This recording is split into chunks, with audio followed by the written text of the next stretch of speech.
Hey everybody, Eric Wilson with iSell Health Incorporated. Hope you're having a fantastic day. Coming at you. Been a while since I talked to you, but today the Affordable Care Act is looking like it might be repealed by the House of Representatives. Wanted to discuss that a little bit. There's continues to be a concern about pre-existing conditions, and what people seem to have to understand what a pre-existing condition is. It's pre-existing, not post-conditioning. I keep reading things about, well, I had this claim and now I have a pre-existing condition. Under the law, HIPAA passed a law back in 1996 regarding pre-existing condition that said you could not be canceled once you got sick. I think it's in section 2741 or 42. I can check that, but either way, it's something to read there. So people are worried about that. Also, in group health, HIPAA protected you if you had continuous coverage for 18 months and didn't go without a 63-day break. They could not discriminate with you if you changed jobs or changed group health. This new plan will extend HIPAA protections to the individual market, which I've been saying for a decade solves the pre-existing condition rule, with no rate increases, no nothing like that. Where there's talk about the risk pools is for those who choose not to have insurance. Like if I don't have insurance now and I get sick tomorrow, that's where the high risk pool comes in and people can charge more money, which quite honestly is fair. That's like not having house insurance and your house catches fire suddenly. Oh, how much is it going to cost to insure my house now that it's on fire? But if I had insurance, then my house is covered. So it's kind of a similar concept to that. So don't be alarmed when you hear the word pre-existing condition or now I have a pre-existing condition when it comes to this law. That's the biggest thing. They're also putting money in a risk pool, and mind you, the individual market is only about maybe 1.5% or 2% of the people who have insurance to begin with. In the United States, most people have insurance through their job, which I'm not sure if that's a good thing or a bad thing. But I would argue that having individual insurance would be a better model for everybody because my job doesn't. Why isn't my company's job to insure me? But that's a whole other discussion. We can go there some other time.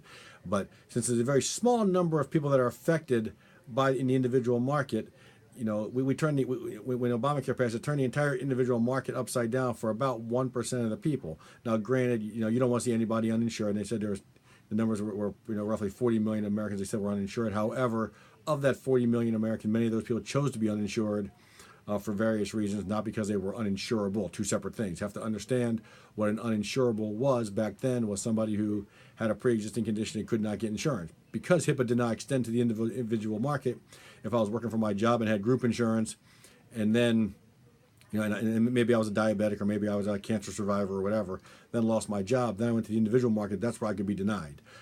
That problem will go away if you extend HIPAA to the individual market. So it's a very small number of people that we're talking about here with a medical condition to begin with. Now, if you extend HIPAA to the individual market, that number shrinks even further.